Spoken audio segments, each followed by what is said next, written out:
Greetings, everyone. Welcome to the DFW Shed Sessions Podcast. Ha ha.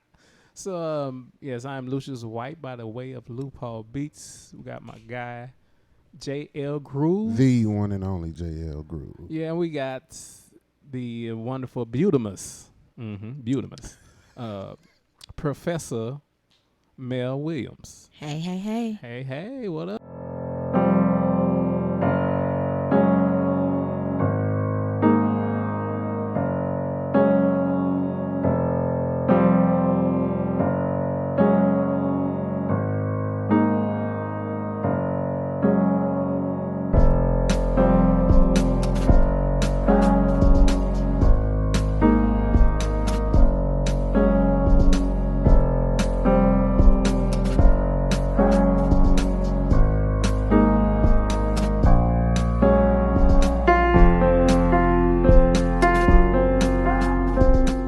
So DFW Shed Sessions is basically Dallas Fort Worth musicians. We just like to sit and talk our spiznell.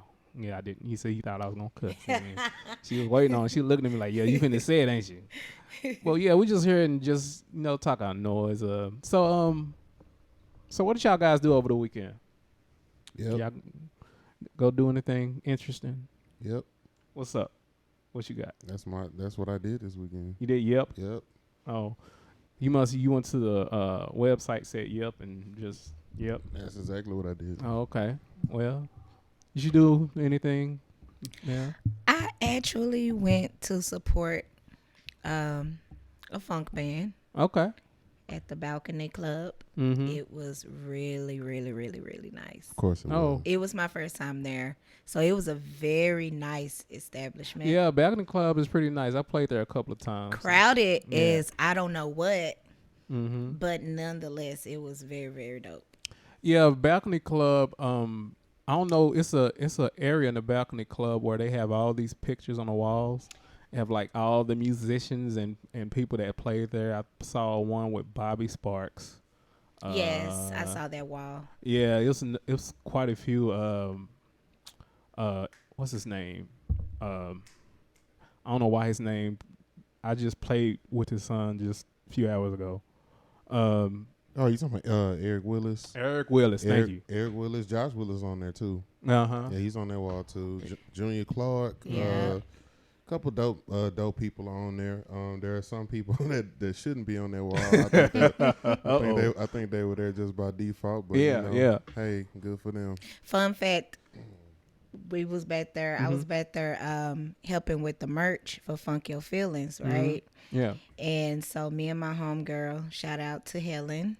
Shout out Helen. Yeah, she's very, very dope. We were back there. Very and helpful. I said, Helen, you look on the wall and look at that name.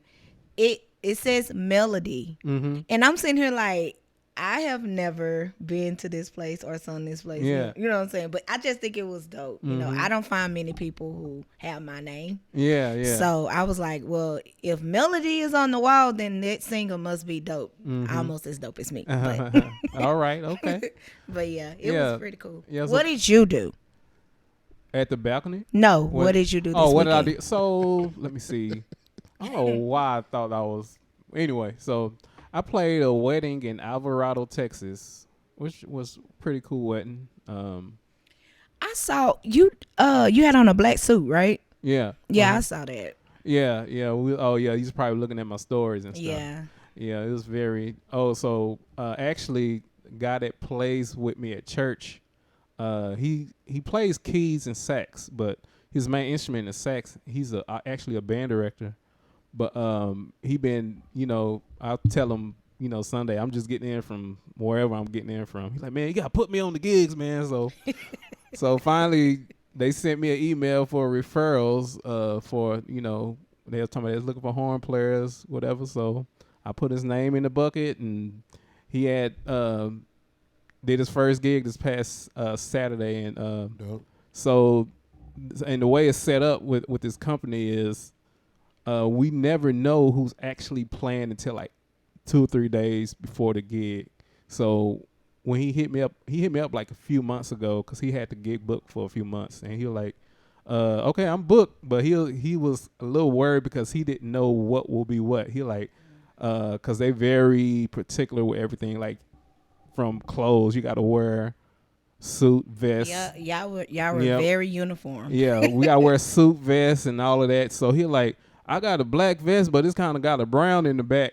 So do you think they're going to say something about that? I said, I don't want to say no, but I might say yeah, because I don't know. I'll say just be safe, get you your full black vest. Right. So he basically showed up, in the everything from the tee, from black vest and all of that. So people that's asking your musicians to dress up, please make sure the pay is matching your requirements. Don't be having these cats out here full suited and booted and you only paying them a couple dollars, man. Make sure it's worth sweating in these suits, man, that we gotta take to the cleaners every other week. I tell you, I have like five. I have 5 white dress shirts now. I think I may have 6 because, man, like white, that, man. White, man, it doesn't not take much for white to get dirty. So, and I just have the one black suit. It's a word in that. And about 5-6 white shirts. And I'm like, well, time to hit the cleaners when that last shirt. I'm like, up. It don't take much for white to get dirty. There's a message in there, people. Yeah. So, yeah. But anyway, he was actually calling me like on the day of the gig. He like, man, so this on this and this on that, and he was. So I got the charge for this. I told him, for one, I like, man, you gonna be. I kept telling you, gonna be good, man. You gonna be fine. It's like 4 or 5. It's like a 4 or 5 4-piece horn section. On the average, sometimes we use 8-piece horn sections. So, do y'all ever rehearse for that with that company? The only time we rehearse is the sound check.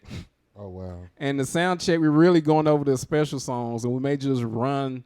If there are no special songs, we just run a song with like everything with like that has a horn section just to get everything. Make sure we have a good mix. Gotcha. So as far as rehearsals, we don't ever have a full blown rehearsal. So, which is actually fine with me. Everything is tracks, and we have charts for everything. So, speaking of rehearsals, I wasn't even gonna. Is just a rehearsal. I wasn't even gonna bring this up, but we gonna really see. With you being a band, with you having your own band, are rehearsals always mandatory? I've grown a lot, man. No, start from the beginning. You owe you. If I can finish. Like I said, I've grown a lot. I've grown a lot. When I was younger, full of vigor and life and really didn't have nothing to do, we need to rehearse, bro. We need to rehearse every 2 days a week, whatever. Like, dude, I was really trying to get it, man. And like the older I got, really what it was, and throughout this podcast, you'll probably hear me talk a lot about my dude Steven Kettner. Because he was really the one that kind of, let me know, like, hey, bro, these are covers, dude. We really don't have to. Especially, we're not even doing anything intricate, so we really don't have to just sit here and work on these same songs over and over and over again. Because I'm that guy. Growing up, we rehearse. Like, we'll take that one bar and we'll set it to a metronome, and we'll go over that same bar until we get it right over. So that's where I come from. It's not practice makes perfect. It's perfect practice makes perfect. It's funny people say practice makes perfect, but it's like, what are you practicing or how are you practicing? Right, exactly. Yeah, because like far as rehearsals with, and I'm pretty sure you've been through the same thing. Like different bands I've rehearsed with. There's like different levels of each person playing. Right. And everybody's also even just everybody's ears is not the same as far as hearing certain things. So it was a band I would play with, and we would rehearse, and it's funny because the drummer will pull out songs that's completely unnecessary to rehearse. It could be an easy 2-5-1 song. Let's go over this song. Right. We don't need to go over this song. Right.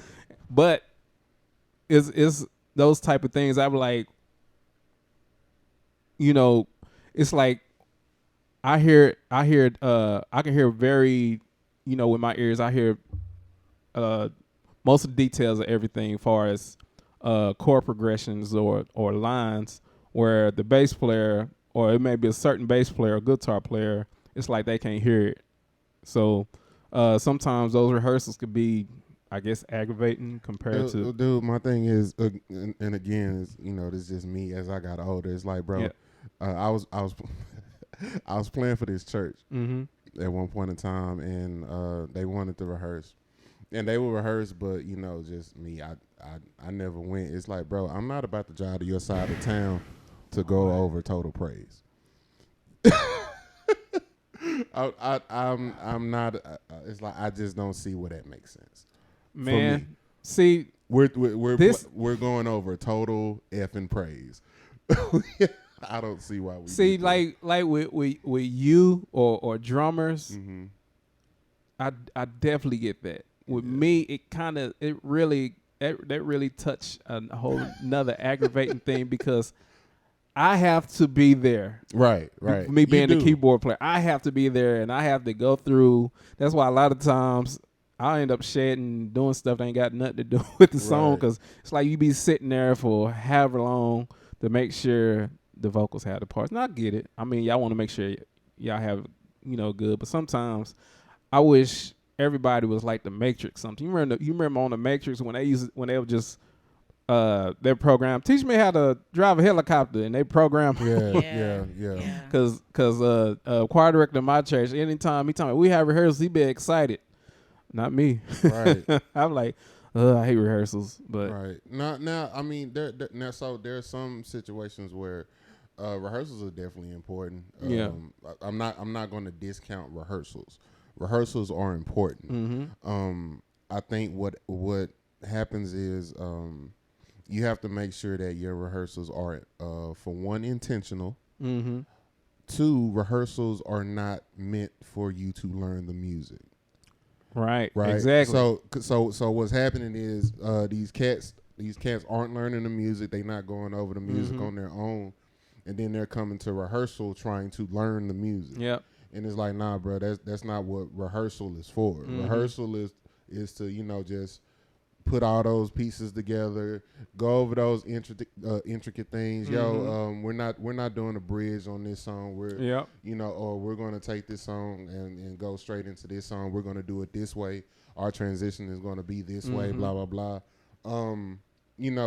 So as a band leader, for me, what I try to do is I try to make it as easy as possible for the band, and you probably should try to make it easy as possible for the band. Well, keep going. Sure. Yeah, keep going. I thought about that. Yeah, I try to make it as easy as possible for the band. I also try to make it to where I try to take away all excuses. Yeah, I try to make whatever notes that I send. I try to make sure I send detailed notes. Sometimes I even send video notes. Yeah. Sometimes it also helps when you don't wait a couple days to send out the set list. That helps as well, right? Yeah. You might want to send out your set list more than a week before the gig. Like little stuff like that. But so, rehearsal being a couple times a week, every week, and all that good stuff. No, that's not necessary. You ever learned like a whole song with all the stuff in it, riffs? Just to not play it, or this transition just to not play it. Yeah. Oh man, that's definitely done that too. And I have different. I just have different perspectives on that, right? Yeah. Because be it church, be it outside of church, whatever. You really have to pay attention to your audience. Oh yeah, most definitely. And your audience is going to tell you, for the most part, everything that you need to know. There are times where y'all went over that thing and blah blah blah, but then you'll go to that venue and then you'll find out you'll find out this crowd really ain't that type of. Mm-hmm. You know, you go in there with one mindset. Mm-hmm. You know, you'll have that set list, but then I'm like, we finna play this song though. Right. I learned every bit of lick of this song. We gonna play it for offering or something. I get both ends of it, man. So it's like I'm kind of stuck in the middle because I understand why you would. Now if you're not just if you're saying we're not going to play this song just because you're not confident or prepared, that's something totally different. Yeah. But if it's a situation where you're like looking at the crowd and you know that other stuff that you've been doing, the crowd's been feeling that, but Yeah. the stuff along the lines of that song you want to pass over, the crowd hasn't been feeling that. Mm-hmm. I can understand passing over that song. Yeah, one thing I've learned over my time of playing, and I do it to this day. If I'm getting ready to play, To this day. You need to add that to the. Oh yeah. To this day. Yeah. One thing is if I'm going to play for somebody, a band or artist, and they send me some music or charts or something, and it could be if it's like, or I may not be for sure which song it is, and it's 2-3 versions. I would learn each version if I don't know, just to be prepared. I think that shows more for just being prepared for stuff. Man, you know, but to that point, I hate when someone sends me a set list and they just send the song name. Oh yeah. They don't even send. Your phone agrees with me. They don't. Yeah. They Yes, don't it even. They don't even. They don't send who it's by. They don't send what key we playing it in. Mm-hmm. Like me, when I send out songs, I first of all I find the version that I want, and I send out. Everybody don't have Spotify. Everybody don't have this. I just send out all YouTube. Now I tell you what I cannot stand is when people send me a list of songs in the set list and they just have the name of the songs but no artist name. Just Let Me By. That could be it that could be by anybody. Okay, who's Just Let Me By by? Now I gotta look through these songs. Is this you being a dick or? No, I'm serious. No, are you being very serious? He asked that because he said the same thing that you just said. Oh, you did? I must have missed it.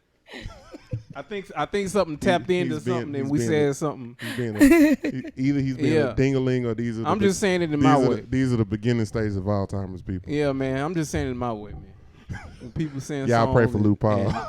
When people send songs, and the song is like, I'm still trying to figure out if name of the artist next to the song. But anyway, so okay, so back to rehearsal. So, is rehearsals really necessary?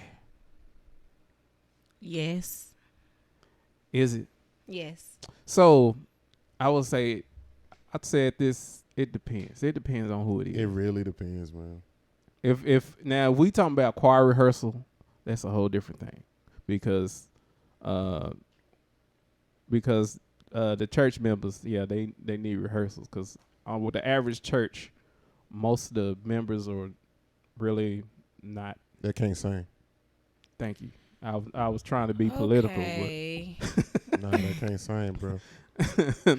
I was trying to be politically correct, but that just ain't your. That's the. When they sing one of the. See the finger going up there, but you're not going up right. there. One of the things that irritate me about church is willing workers. I understand you willing, but no, we good. Mm-hmm. We good over here. Willing workers are annoying, man. So I like shout out to the willing workers. I like them. Nah, we good.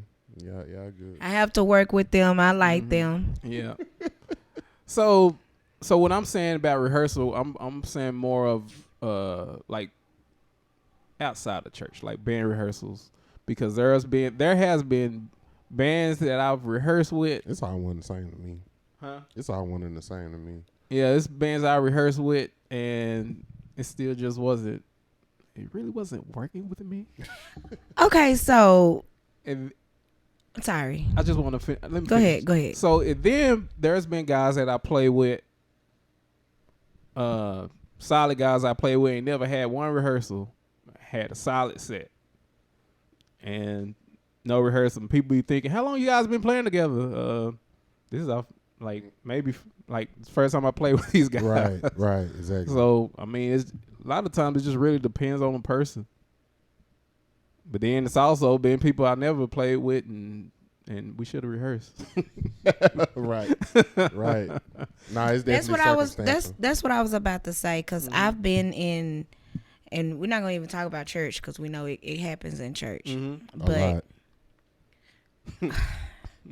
okay, but I've seen it on different gigs, right?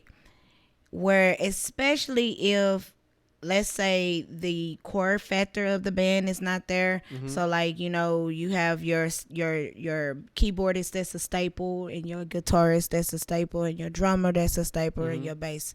But let's just say out of those 4, maybe 2 are missing, so you have to do a fill-in. I understand, you know, going with somebody that you may already know that can be, you know, that can do the job. But those other ones that, okay, when I say this, I don't mean nothing by it, right? The other ones where the musician that's missing gets the replacement, right?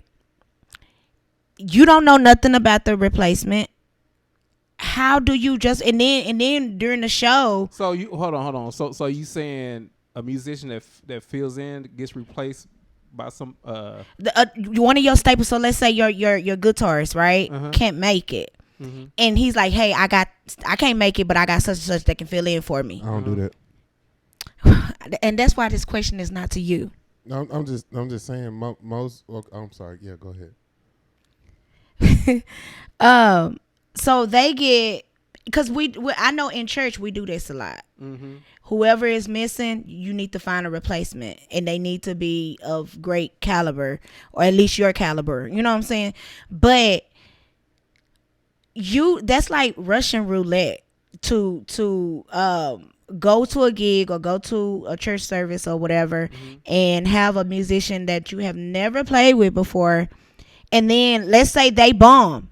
And you could be honest and say that plays a major toll on, you know, the chemistry of the other bandmates, because it's like, man, what are they doing? They throwing us off. They not grooving with us or whatever. Okay. So like, you know what I'm saying? So like, that's why I feel like, especially if somebody is missing, that's why I feel like it is very important to have a rehearsal. It's very important.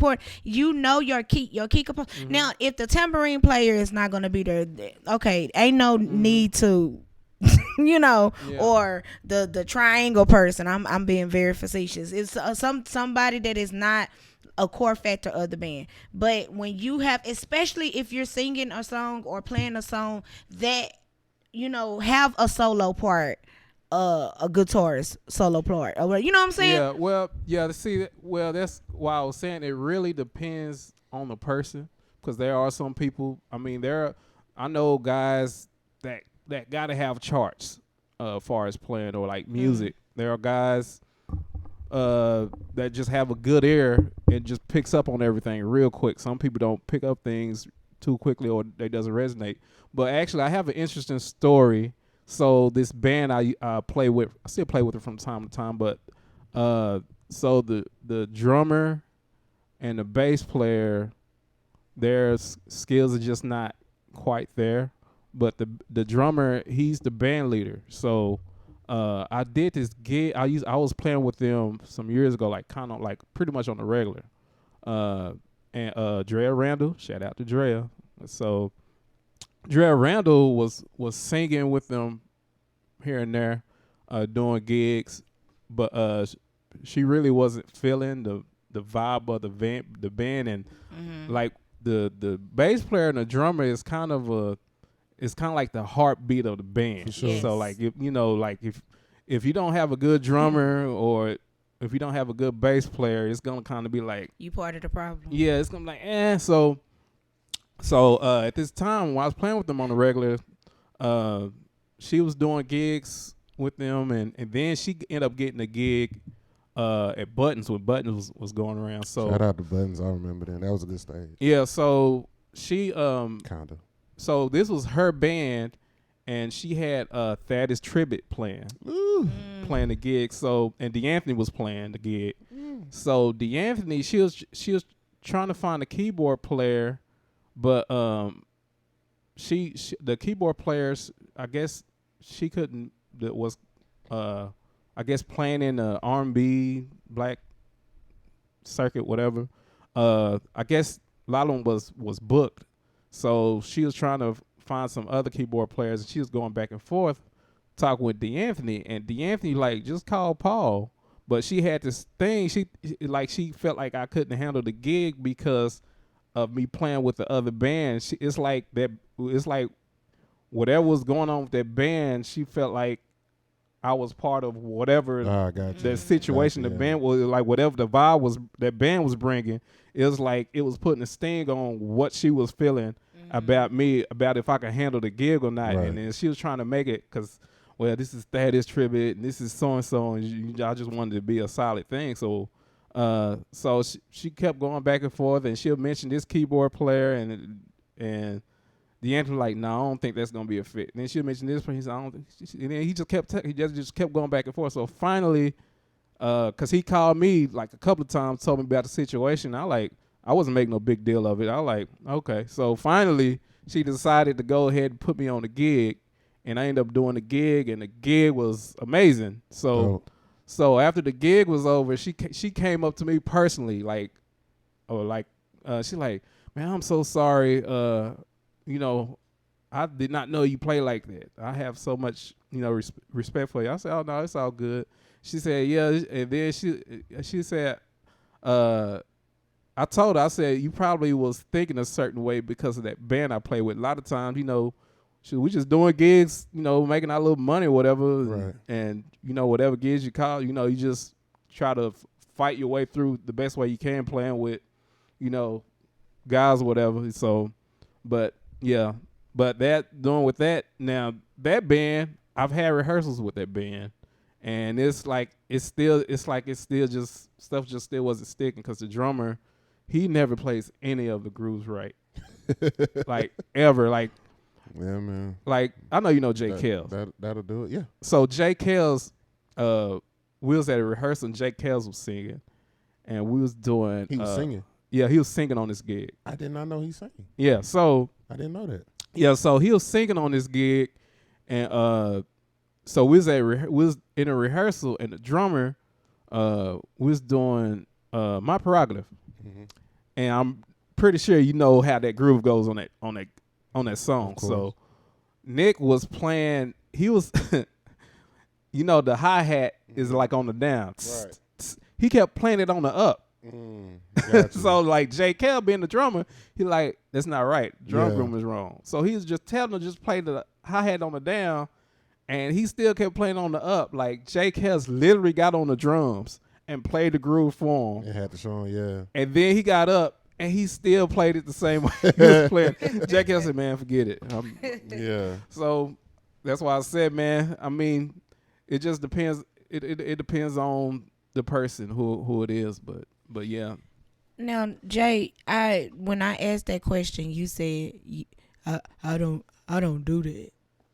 Right. So you're saying when your band people are out, or when they say they can't make it, you don't allow them to provide their backup. As far as Funk Your Feelings is concerned, or Funk Your Feelings, another groove project, or anything that I'm over, I will never have somebody on that stage that I have not personally had a conversation with. So the answer is, if Bo cannot make it, you're going to provide another keyboardist in his. Correct. Okay. Yeah. See, far as to me, that's just the safest, because again, like I don't feel like it's responsible to put myself in a situation where I don't have some type of confidence in the people that I'm hiring. Mm-hmm. That's just one of those things that I do as a band leader, to just again, like, let's just make sure we take away all excuses. Let's now he can toss me that suggestion, one of my band members, they have a suggestion, then yeah, cool. Cool. I'll go watch a video or something like that. But as far as like one of my guys saying, "Yo, I won't be there, but I got this guy," and then like it's game day, I never met this person, don't know nothing about this person, and they just show up and play the gig. I'm not gonna put myself in that position. Yeah. So also gonna say as far as the band, so the band I was talking about that just not quite.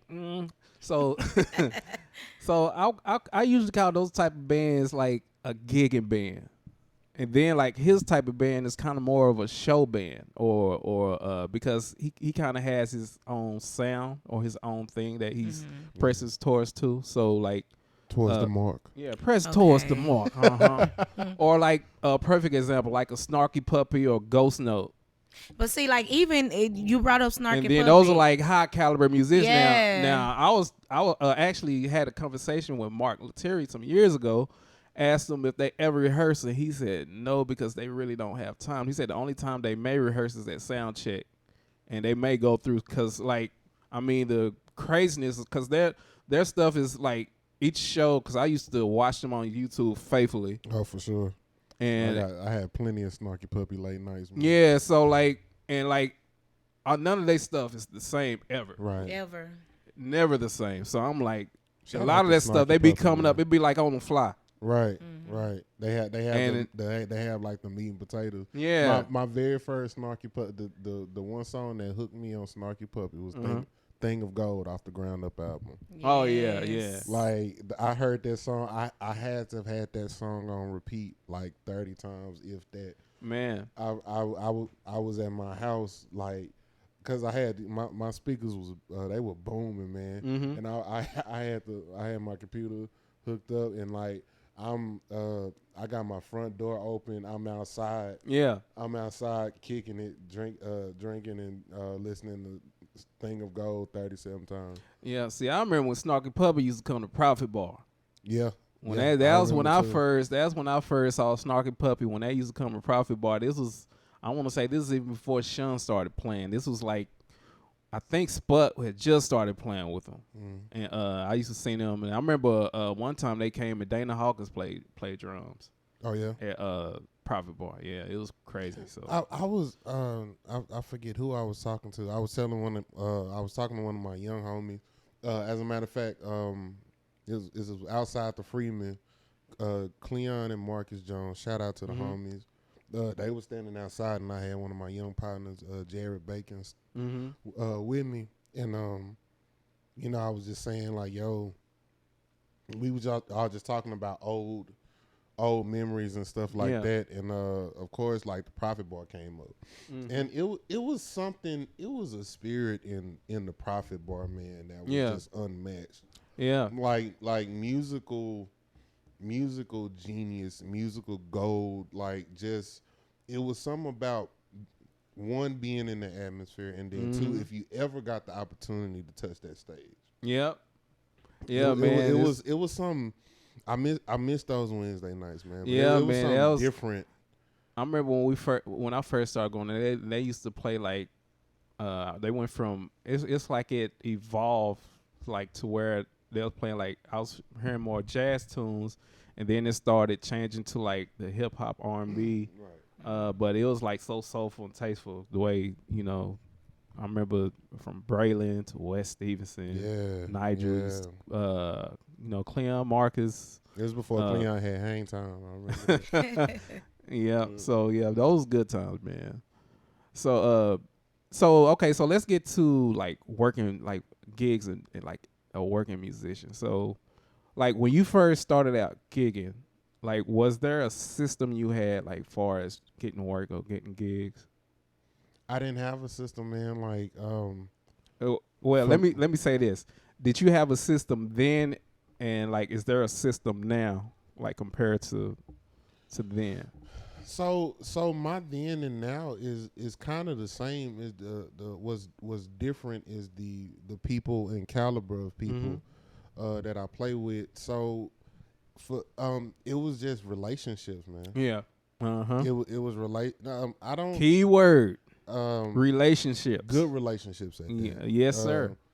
I don't do a lot of I should probably do a little bit more, but I don't do a lot of promo of myself or I don't do a lot of, hey guys, if you need a drummer, hire me. There's nothing wrong with that. I'll start by saying that there's absolutely nothing wrong with that. What I'm saying is, like, I don't do a lot of it.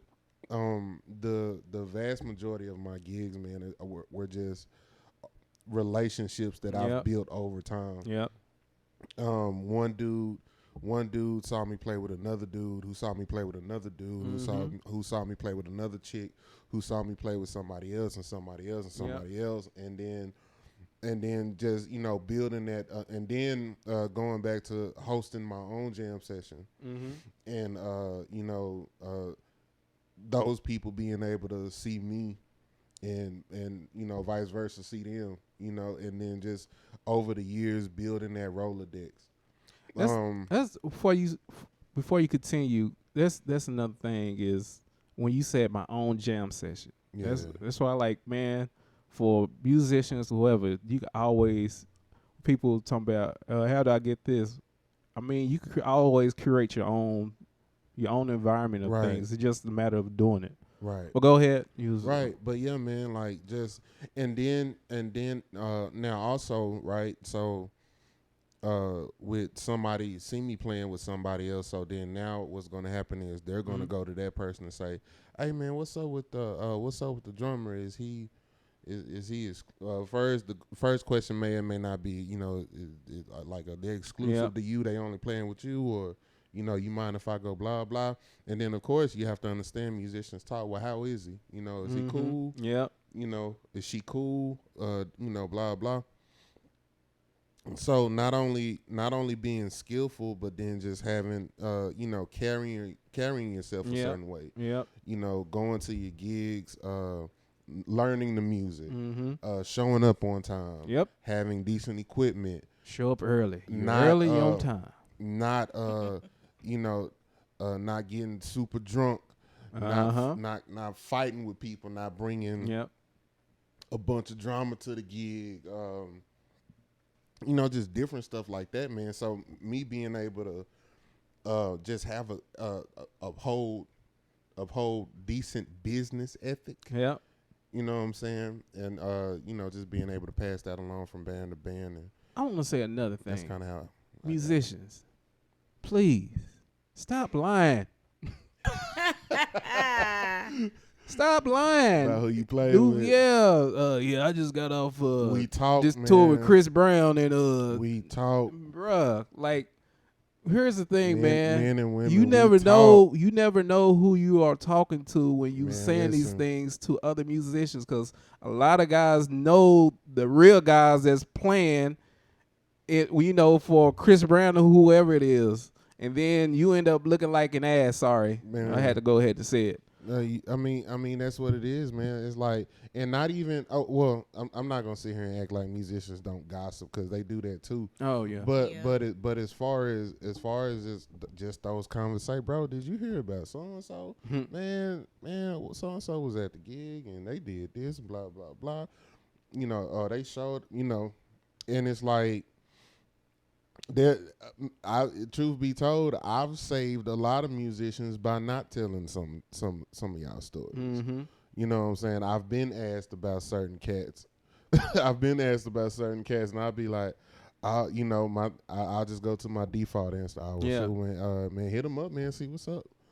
You know what I'm saying? Well, I could have told that story that either I experienced or whatever, blah, blah. But, there's a time and place for everything, and I'm not a vindictive person. But, y'all have to, I'm going to tell you, so for me, a lot of times, there's sometimes I feel like I'm being tested, right? Because I do, like, I'll mess with people sometimes, and I'll be like, I'll just make up a name. I'll be like, yo, you ever heard of Dwayne Brown? Yeah. just to see if that person gonna be like, oh yeah, I know Dwayne, because people would do that. Do that. Just be like, and I'd be like, oh word, you know Wayne Brown, huh? Yeah, he a cool cat, ain't he? You sure? Well, you know what I'm saying?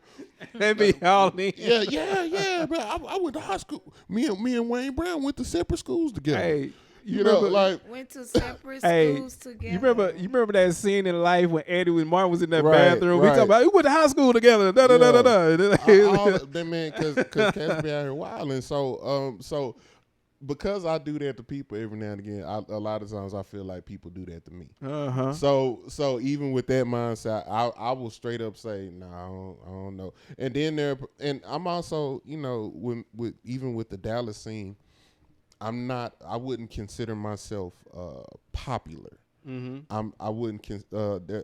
I'm respected by those who know me. Yeah. I know who I know, and I don't know who. And then there are some people that I just see in passing. Yeah. Like perfect example. I shout out to. It's kind of funny. Shout out to Desi 5. Amazing talent in the Dallas area.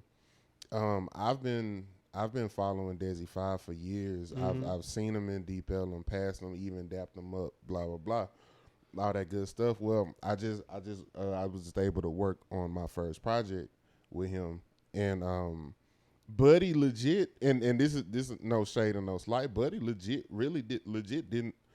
didn't really know who I was. Mm-hmm. You know what I'm saying? And I'm like, man, all these years, all these times we done crossed paths, all of our mutual friends. He's asking me questions like, do you know Dwayne Berry? You know Gummy Bear? I'm like, bro, like if anybody who know me know 9 times out of 10 they know I know Wayne. Uh-huh. You know they know I know Gummy Bear, and you know, stuff like that. But I'm not gonna. But I say that to say, if somebody was to ask me about Desi 5, I would be like, oh, well, yeah, I don't know him personally, but I know who he is. Yeah. Sometimes that's your safest bet. Yeah. To just be, because a lot of these, like, you take, who's another prominent music, you take somebody like a Frank Mocha. Frank Mocha, for example, talented percussionist. I know of Frank Mocha. Yeah. He was even, I even bought some of his food when he was selling food out of 3 Links, I think. Speaking of Frank Mocha, have you seen his shows? I know he got a couple on YouTube. You talking about Dos Negros? Yes. Amazing. A really good friend of mine is one of his dancers. Shout out to Isa Simon. She's one of his dancers. We gotta get Frank Mocha on here too, but for sure. I actually went to one of his shows. I think it was last April, and it was at 3 Links. Mm-hmm. And now he's an amazing talent, man. Yeah, bro. And the whole show. It's a whole different vibe because he have like this whole African. For sure. Yeah. This whole African, it's like the whole culture, and I guess his vibe kind of takes off of Feta Kuti or whatever, and yeah, it's like super dope. So, but yeah, man, like, so somebody like him, me and Frank, we don't go. I don't have his number. uh-huh. We don't go hang out and kicking and stuff like that. But I know of him, and to your initial point, you know, you don't have to try to quote unquote sell yourself. Yeah. And act like you know some of the cool kids. Mm-hmm. You don't have to act like now you take somebody like a Cleon Edwards. I actually consider somebody like Cleon fam. Mm-hmm. That's fam, that's friend. I have his number. A lot of times, you know, we talk noise to each other, this, that, and the other. We've had personal conversations outside of music, outside of drums. But that's when you really, that's what I call like some real like we're actually friends. Relationship. Yeah. Because you know how some other musicians guys, when they see you, it's like they so how long you been playing, or who you listening to, or da da da. I mean, that's cool, man, but I don't talk. Sometimes I ain't here for all that. Yeah. Sometimes I'm not here for all that. And and you know, so somebody like that. So yeah, with somebody like a Cleon, sure. But with, you know, I don't cap, you know, just to try to sell myself as one of the cool, because you don't have to be. Mm-hmm. You don't have you create your own lane, you create your own market, and people come. Exactly. Yeah, man. So like, far as me, like kind of like the like my beginning stages and my then and now is it's basically I did change my mentality of quite a bit because at beginning stages, you know, especially back when you first started, you just wanted to get out and play. No, for sure. You know, growing, especially as you know, I think learning an instrument, especially you know, growing up as a kid, you don't have any worries of bills and getting paid. You just want to get out and play. It doesn't matter, you know, you get the enjoyment of it. But when you become an adult, man, you start getting, you know, trying to get gigs and all of that. And I think when I first came back from college, she was me and D'Anthony and Gump. We was going to Profit Bar faithfully every week. Where did you go to college? I went to Prairie View, by the way. Okay. Yeah. Prairie View PV. Yeah. Produces productive people. Come on, somebody. So I heard. Yeah. So anyway, so yeah, we was going there faithfully like every week, and that actually kind of linked me up getting hooked up with my dude Jason Davis. Shout out to Jason Davis. What up, Jason? I ended up playing with his band for a little while. I was doing gigs, so that kind of started some little things, and then me and D'Anthony was playing like at house parties. That was back in the gap when I really didn't know the repertoire of tunes we supposed to do. Right. We would be playing like all the straight ahead jazz tunes, and people just sit there just look at us. Right. Right. Now it's actually a funny story. I did a gig in Texarkana some years ago it's me, D'Anthony, and Gump, and like we played. I mean, it was instrumental, so we played like jazz tunes, and the whole time everybody just sitting here like this. Right. So unbothered. And they're like, y'all, oh yeah, we enjoying it, we love it. I'm like, oh, okay. But that go back to what I was saying at first. You do all that rehearsing for those songs, and then come to find out that crowd ain't even with. Yeah. What's so funny? We never rehearsed. We just wanted to do all that was pretty much what you knew. Yeah, we just did all these. We actually, me and D'Anthony at that time, we just get together and just shed, not rehearse. Gotcha. Which is completely different thing. We used to shed that's a whole nother. Shed on tunes because we used to be on the tunes hard back in that time. So I was doing that, and then like, you know, between playing at church and those little gigs, and then it got to a point where my gigs really just slowed down, where I hardly wasn't doing nothing but playing at church. And then I started getting to a point where I don't know, I'm a type of person, I guess what you call it, like an opportunist or something. Mm-hmm. So I started looking at like work jobs, musician jobs on Craigslist. Have you ever looked up musician work on Craigslist? I definitely have. And I got to tell you, that was not the thing.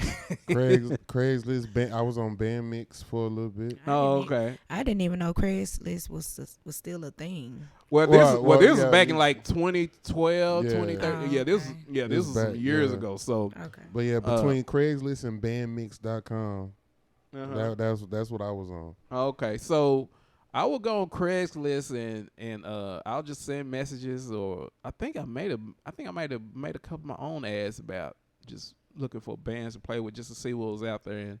And there's a couple of bands I went to. I like, okay, this is why they're on Craigslist. Exactly. I like, exactly. Yeah, I like, I ain't gonna be able to do this. So, nah, man, listen.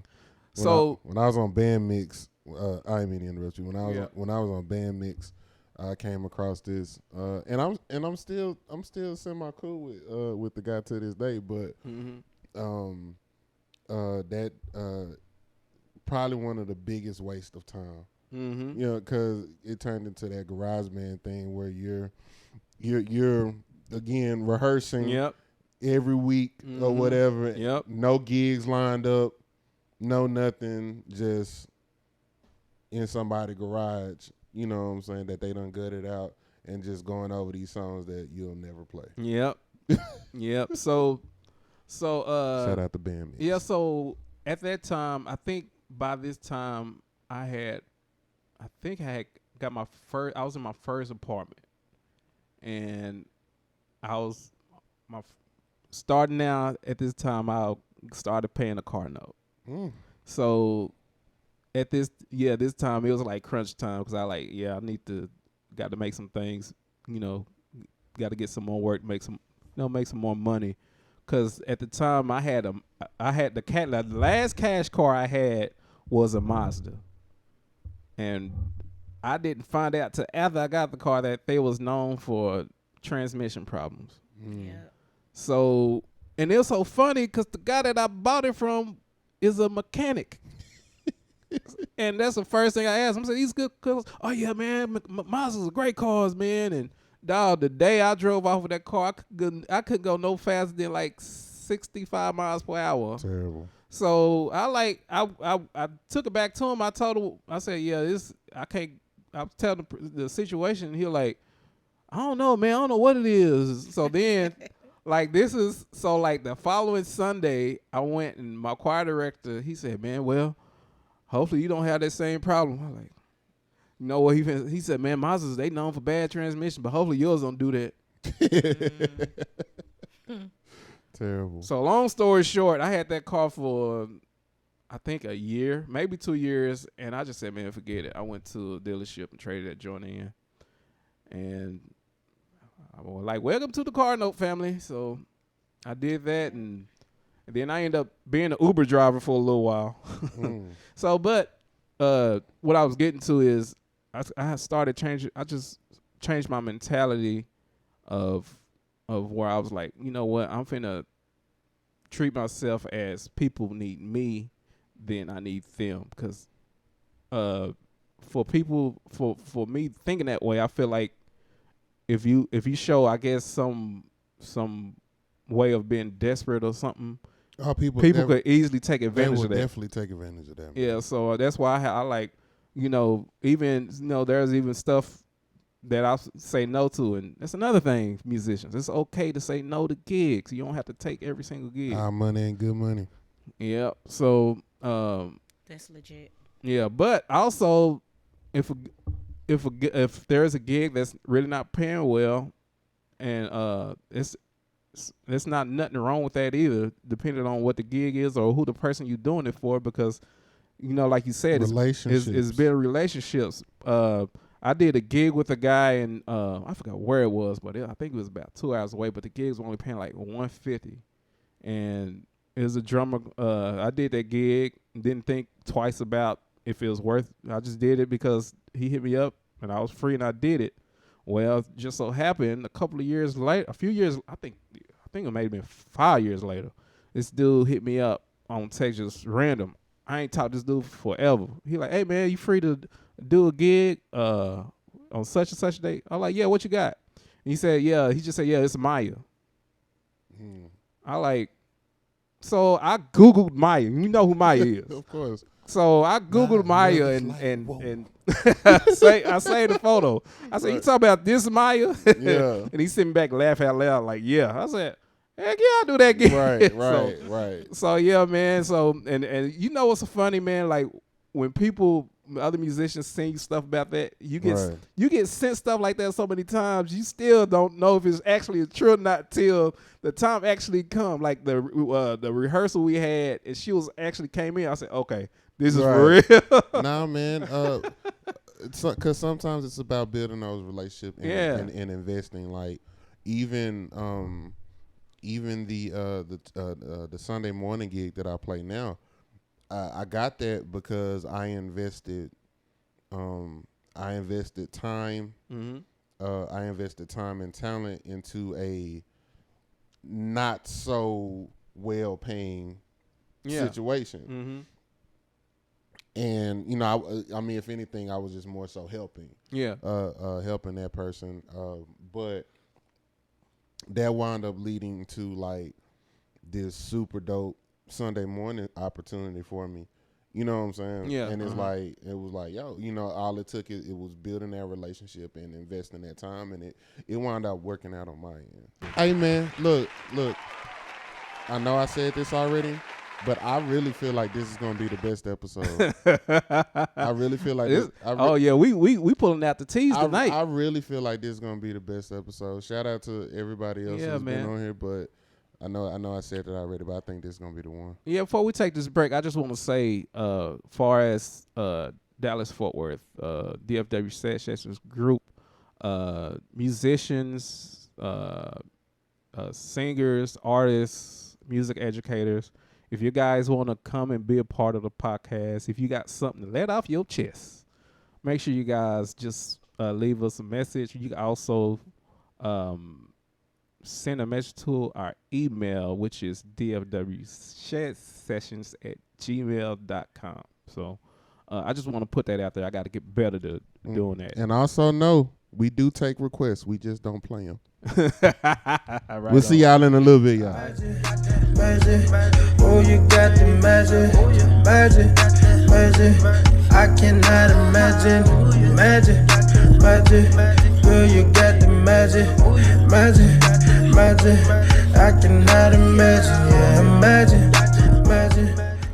See, I'm a photographer. Feel what I'm saying? So if they say a picture is worth 1,000 words, it's my job to make sure they hear every last one of them. I got you.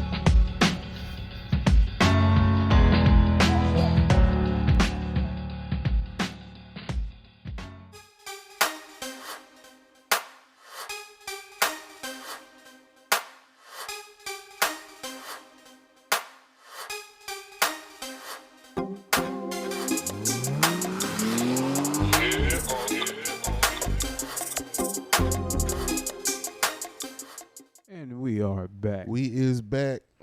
DFW Shed Sessions. Yes, sir. Make sure you guys please go and subscribe. Subscribe to the ministry. All of that. Subscribe to our YouTube channel, DFW Shed Sessions. And if you are in the area, if you're not in a group, you guys can find your ways to the group, DFW Shed Sessions group on Facebook for musicians, singers, artists, music lovers too. But just know that there are certain things. If you want to make a post, please make it associated with music. Also on the end of that being said, we are back. Lou Paul Beats, J Ell Groove. Yes, sir. Hey, the boys from Africa, how y'all doing this evening? And we got the adorable. Professor Griff. So I said I'm sorry, Professor Melody. I don't know why I said Professor Griff. My mind is completely somewhere. Do y'all know who Professor Griff is? I don't know, but his burgers are amazing. I miss Griff's, man. Griff's Burgers.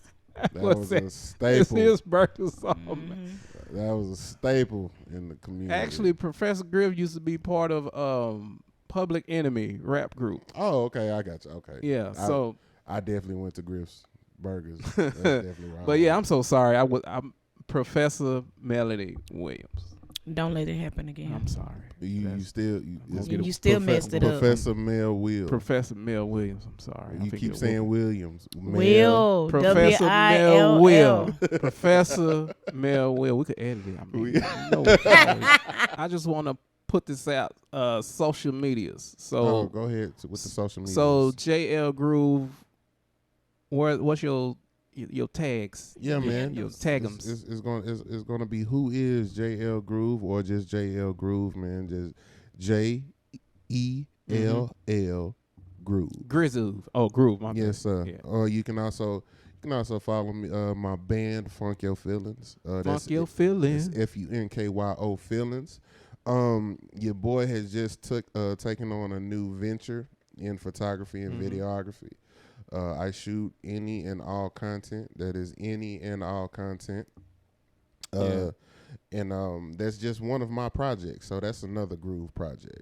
Was you on that Robert Glass to Funk Your Feeling, or that Funk Your Feeling? Yeah, that was something different. He didn't say funk. He didn't say funk. He said the other one. Yeah, he said the other one. Yeah. He said the other one that you can't say. I get 4, right? I haven't used any of mine today. I mean, I use one earlier. So it depends on where we go in the show. But yeah, Funk Your Feeling. Another Groove project. So go holler at me at one of them's if you want to see what I got going on. Yeah, man, hit them up on Black Planet. And, So, Professor Mel Will, Well, I know you're on social media, right? I am, and you can find me on all social media from the handle Professor Mel Will. That's beautiful. And you can also find me on MySpace. No, I'm just playing. I'm on pretty much Instagram, and I use Instagram and TikTok and Facebook more than anything else. I really don't tweet. Sorry, but Lupaul Beats, LUPAULBEATS. You guys check me out. If you guys follow me on TikTok, musicians, or if you have interesting videos, if it's interesting or if it's something in the likes of certain music things, I would definitely do a duet. I'm getting into the duets thing. So all right, bet. So yeah. So that's cute. Hey man, I tell you something. Grown man should not say cute. That is adorable. That was one duet you did. I guess it was one for the gym. And the guy was doing something like, I guess, crazy in the gym, and your face. Oh yeah. The dude that was working out. Yeah. Your face expressions was so funny. My all-time favorite Lupaul. Yeah. Lupaul TikTok. This dude. So this was during the pandemic. and everybody was in the house, and Voicey was killing the game, bro. Voicey was killing the game, man. This dude went my all-time favorite Lupaul TikTok. This dude did his own. I gotta find that video, man. I still got it. He did his own version of Pootie Tang, man. Tip-a-tie on my running pie. Tip-a-tie on my running pie.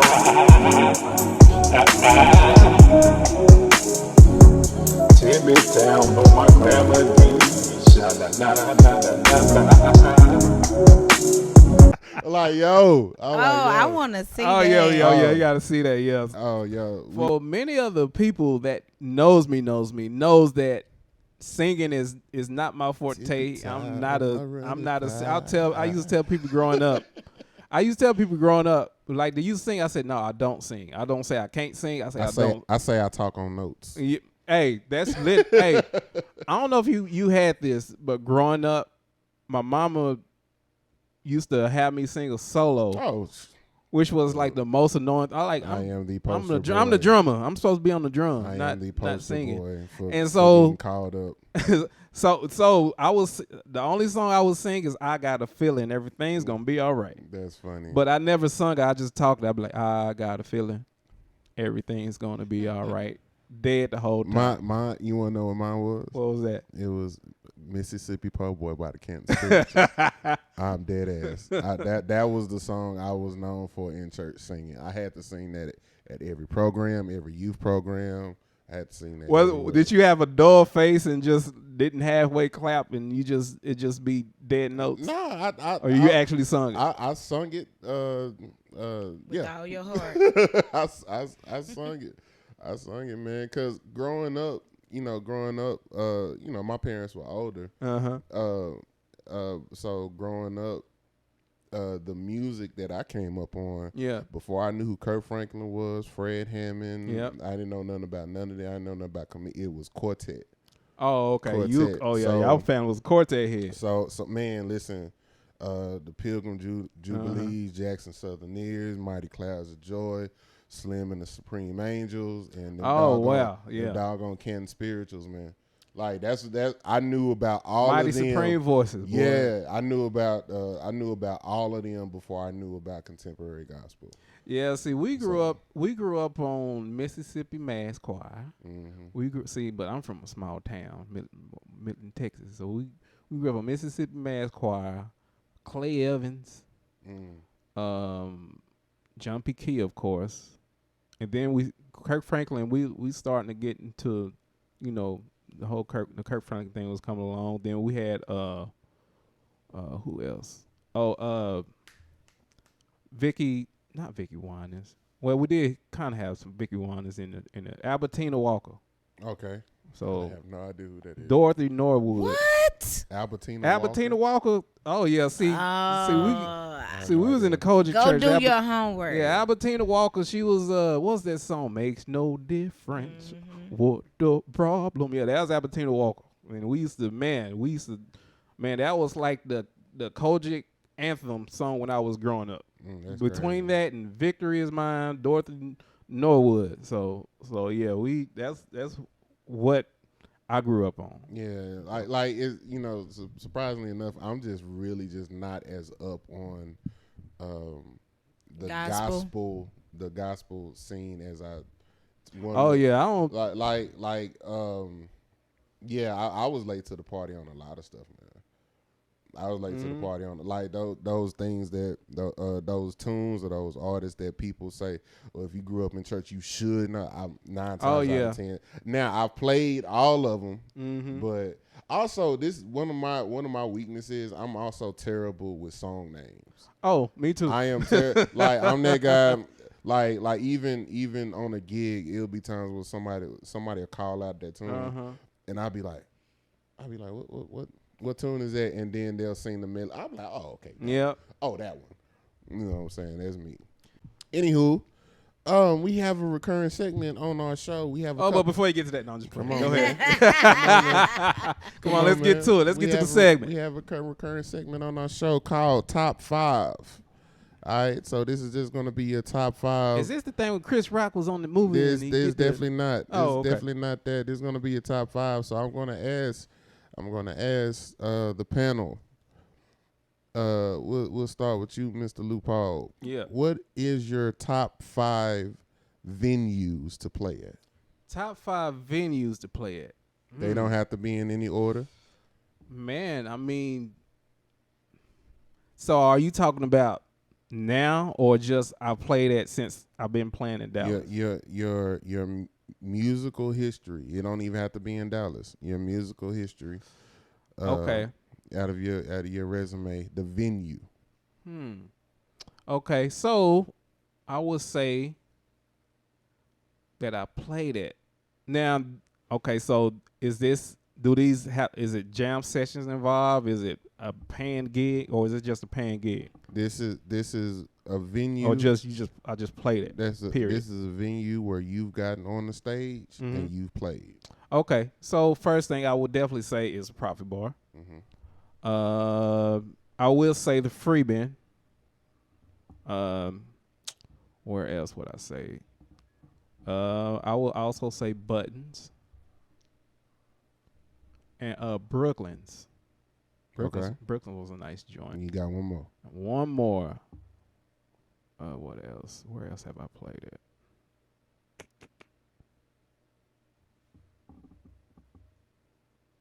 I guess I would say Jamaica Gates.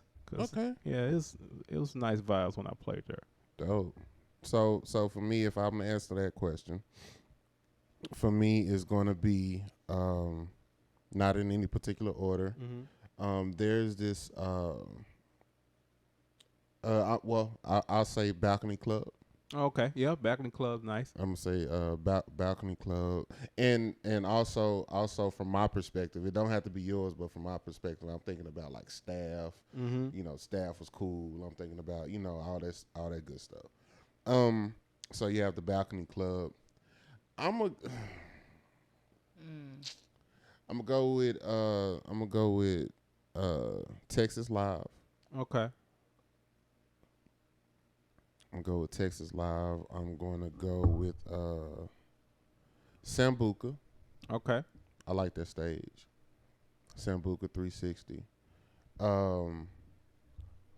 Definitely got to throw Profit Bar in there. Man. Cause it's like I feel like, okay, so you know how you ask a rapper like who's your favorite rappers, and they're gonna automatically say Biggie, Tupac. Yeah. So it's like I don't want to automatically say Freeman, even though I'm gonna go ahead and say Freeman, small side. Okay. And I'm gonna say that because as far as the Freeman was a very big part of my coming into the Dallas music scene. It wasn't what necessarily brought me in because mind you, I was going to Fiji's and all of that, right? But as far as like me getting on stage playing consistently, a lot of the people that I met along the way or whatever, it was definitely via the Freeman. Yeah. So I have to show the Freeman. So we'll go ahead and put Freeman on that list for me. Professor Mel Will, I know you're not a quote unquote musician. I play the tambourine. I know. wish I would acknowledge that sometime. Oh, okay. I see what you're saying. I see. So I know you're not a quote unquote musician, but but you are a supporter of music. You've been to quite a few venues and stuff like that. So give me your top five venues that you've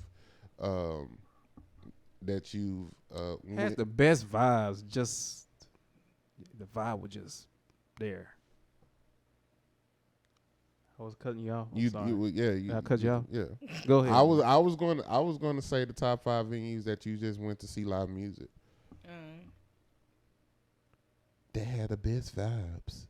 Vibes, man. It's about vibes. You be vibing. I hate that word now, by the way. I do not like the word. I have vibe. to say, and this is because I've been to the. Do that vibe hand. I have to say because I've been to this establishment more than once to experience more than one musician, and that's gonna be Trees. Okay, yeah, Trees nice. I'm gonna venture outside of Deep Ellum, and I'm gonna say Rustic. The Rustic, that was a good stage. I have never been to Rustic. Yo, it's a very good stage. That's a good stage. I forgot about when I was Ubering, my Ubering days, I used to drop off people over there all the time. I was like, I've never been there. It's a very good stage. Can I change my list? Nope.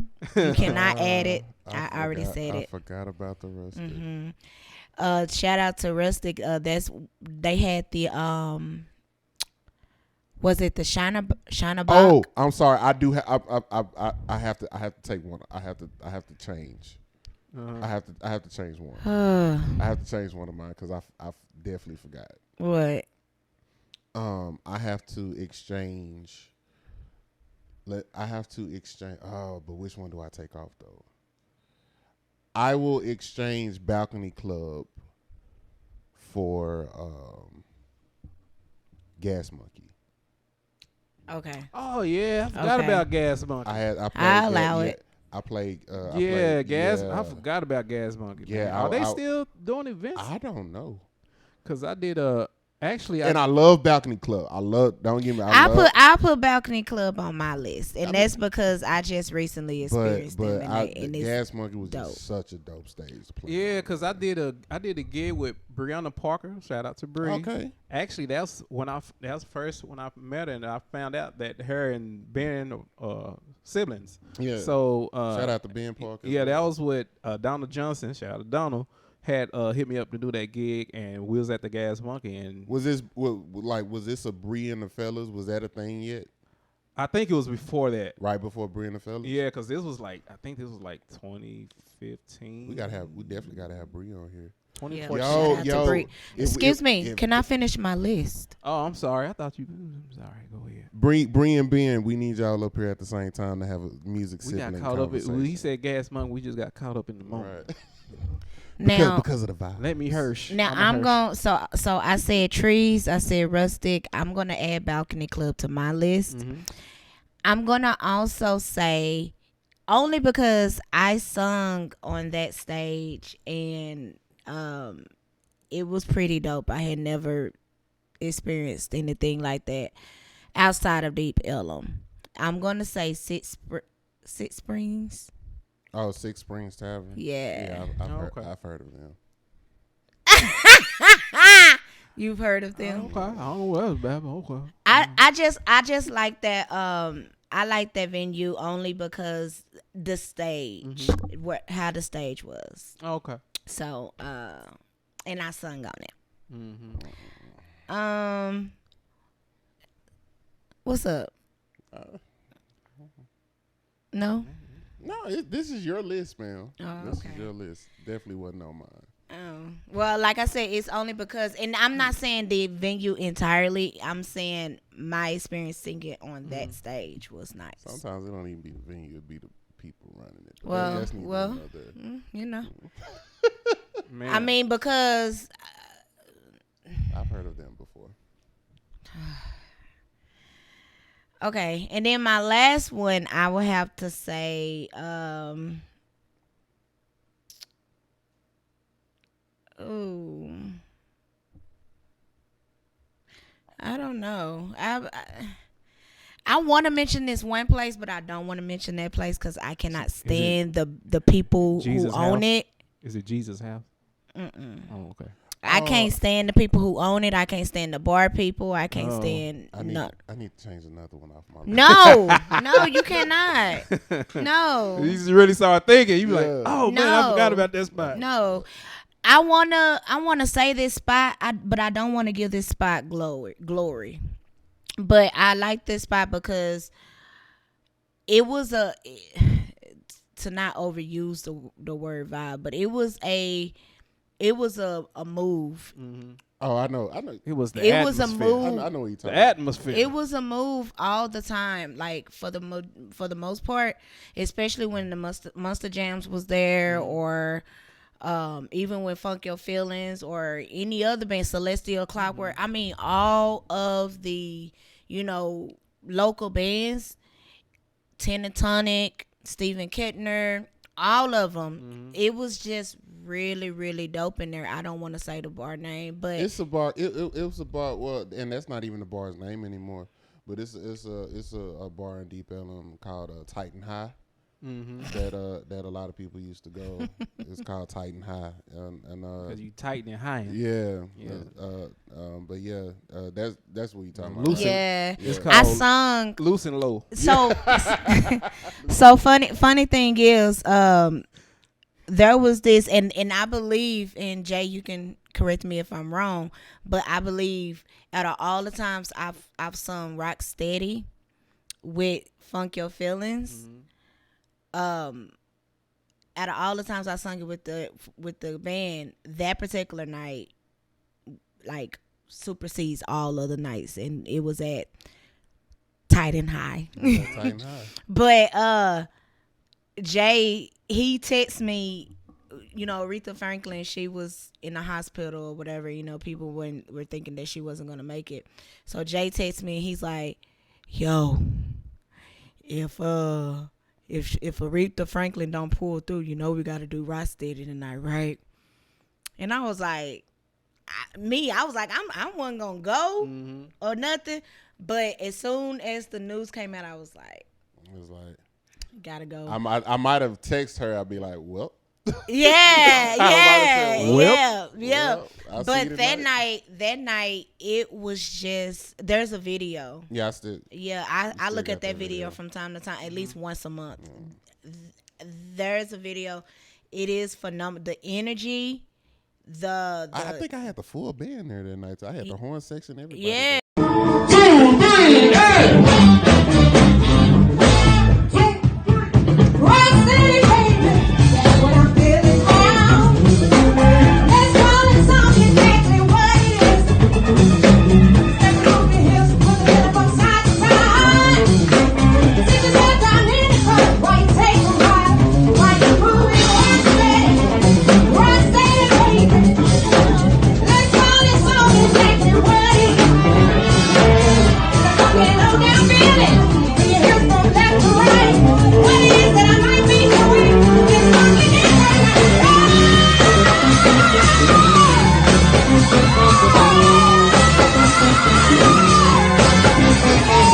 The energy, the crowd participation, it was just phenomenal. But that establishment, aside from the other parts, it brought people together of different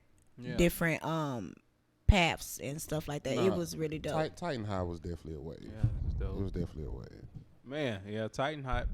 Loose, I'm just calling them loose and low, man. Loose and low was the They was thing, definitely a boy. wave, Because you get man. down and loose and low. That even with that was the birthplace of Funk Your Feeling. Mm-hmm. You know, so you have to give that venue it's just due. It wasn't always. Do they still how, use? Is that place still open, or they still use bands, or they changed the name. They changed the name. The barbershop is still open, and I think they do majority DJs now. Oh, okay. But if you go, but it's the crazy thing is from what I'm being told, it's like a ghost town in there. Oh, okay. In the bar area, you know. So Yeah. Okay. So yeah, but moving on, man. All right. What we got next, brother? All right, man. So What we moving to? so brother? we can go ahead and go to playing off key, man. I'm So playing off key. Okay. playing off key. This is our version of what grinds Ooh-wee. my gears. This is our thing. What's that thing that's what's that thing in the industry or whatever that's playing off key to you? You know, Lou Paul, we can go ahead and Playing off key. let's playing You off know key. what really plays off key? You know what really plays off key with me? Mm. What really plays off key is when I'm playing a service and I'm playing talk music, and there's another keyboard player decides he wants to play while I'm playing, or it's a guitar player like they trying to play along. Riff over your stuff. Yeah, that is like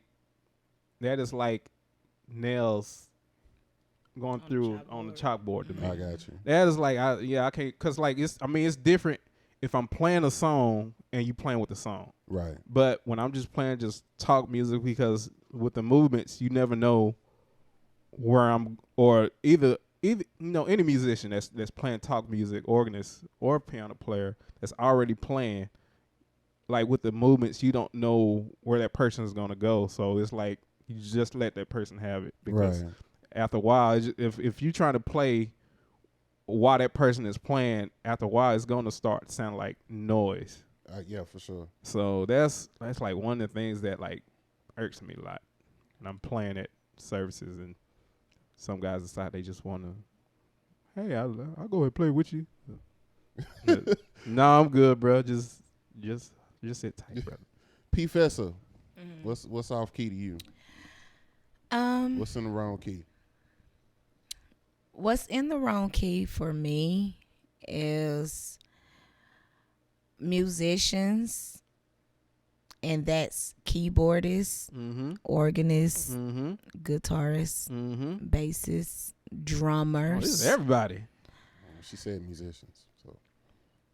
So Tambourine players, because y'all don't want to give us no. No. Hey, you and my sister, boy, y'all tag team. I'm telling you, she keeps a tambourine in her car. She Listen, like, hey, y'all got it. the tambourine with the hands. What was that? The tambourine with the hand with the what you call it? I don't know where she be getting them tambourine from, but they got the bells and on the head of the tambourine. It's like a hand. It's like some hands. Whatever. Keep going. You look like you don't know what I'm talking about. I don't, but that's funny. What plays off key for me is musicians when you said when you're playing your talk music. What plays off key for me is when you're playing your talk music and you're talking on your music is louder than the person who's talking. I actually have a story about that, but I don't know if I want to share that with Geek Tales. I don't know. But anyway, go ahead. So explain that. I don't know how to get what you said. Are you talking about when the music is louder? It's than just too loud. Yes. So the person Oh, talking. okay, gotcha, Yeah. gotcha. So like I've been at funerals, I've been at everything, even weddings, ceremonies. It's just too loud. And yes, you want the talk music because you don't want dead air or dead space. But I mean, goodness, it's not time for you to Shit. Yeah, like it's not time for you to shed. Like That's not even beyond shedding. That's just yeah, playing too like loud. I've literally been like, and I'm that type of person. People who know me, who for real know me, who's experienced me, in person, especially at a gig or something. I cannot. My face says everything, and I would literally look at a musician and be like, "What are you doing? Like, can nobody hear you? We can't hear it." We can't hear what the person is, and then of course, I don't agree with a musician and whoever is on the mic going back and forth, openly in front of everybody. Because I've been in a service where that's happened, but it's like, there's responsibility for the musician to take. At some point. Yes, we want the music, the talk music, but don't be louder than the person who's. I don't care if they're not talking about nothing. I don't care, but it's just a respect factor, like do your job, right. And do it effectively. Yep. Don't do it and be arrogant with it just because you don't like what a person is saying or whatever. Like, don't do that. Like. That really, I was about to say that pees me off, but that really makes me mad, because it's like, for what? For what? We know you can play. You've been playing all this time. Yeah. For what? So like, that's that. Yeah, don't do that. I'll say for me, and it's somewhat in the vein of where y'all at, but this is just more so from a band leader's perspective. What's off key to me, what's in the wrong key to me, when a band leader tells the band to break down, but the band still plays, or somebody in the band, whether it's their keyboard players. It's mostly keyboard players. They do this a hell of a lot, man. Like, band break down. I literally just said no music. I didn't say. Now I don't know what it is about. I don't know what's the psyche, right? It's like when a band leader says, for a lot of musicians, a band leader will say break down or break it down, no music. And to them, that just means play softer. Oh, you talking about you talking about in the middle of a song, break the music and it'll be that situation where you're trying to talk, or maybe it's this person's solo, but you're wanting to riff over. My young immature self used to do that when they used to break down, and I used to try to do something to I'm trying to talk to the crowd, say something, and I literally just said no music. Or why what is it about musicians that when you tell them to play softer, they equate that to play slower? You ever been in that situation? I never. I don't know what it is. It's like you'll tell a band, break, maybe not even break all the way down, but play softer, and they're playing softer, but now they're dragging the music. Oh man, yeah. But now, man, that's a thing. Musicians, when your band leader, whether it's the band leader, the MD, whoever, if you're not over that band and you get some type of instruction to not play, that means do not play. Yeah. Just stop. Take your hands off of your instrument if you feel like you have to do that. The only thing that may or may not be going, if you don't have a click track going, your drummer might be keeping the tempo on the hi-hat. I was just about to say that. So like, a person who is doing the solo, right? Because I was watching a video with Cleon, and he was doing a drum solo, and then there was somebody else that was just kind of keeping the time for him or whatever, or just, I don't feel like he need help, but I mean, it's a couple things, but it's to the band leader's preference, right? There's been times where when I say no music, I mean that for everybody. I mean everybody cut out, including the drums. But I make that known. I probably communicate with the band and say, hey, this is exactly what I want. There'll be times where I say, I don't want drums, I don't want keys, I want guitar and bass to play at the same time. And now, luckily enough for me, I have band members that I trust with tempo. So I trust my guitar player and the bass player to keep tempo if there's not a hi-hat or anything going. And what I do is I'm doing that for aesthetics. I'm doing that for dynamics, and I'm doing. I was just finna I'm, say that all aesthetics, those different dynamics, things have different dynamics to it. And there's this thing where it's fun to build layers. Yeah, You build layers, so you know you break everything down. You might bring a little bit of keys in, you know, and then or you might just have a bass player. There's been times where I had I call it musical conversations, right? And I've had the bass player and the guitar player have a musical conversation, and I just tell everybody to get off the stage. You know, everybody get off the stage or whatever, and then there's, you know, so then it's just them two. They're responsible for their tempo. They're responsible for all of that good stuff. And then one by one, I'll have another musician go on, and then, you know, so instead of the drummer, you know, keeping time on the hi-hat, I might just have him do 4 to the floor, you know, or something like that. And you just kind of build those layers, and then bam, bring the full song back in. But there's a reason for all of that, though. Like, don't take it upon yourself to, I'm going to go ahead and add this right here. No, that's what your MD or your band leader is for.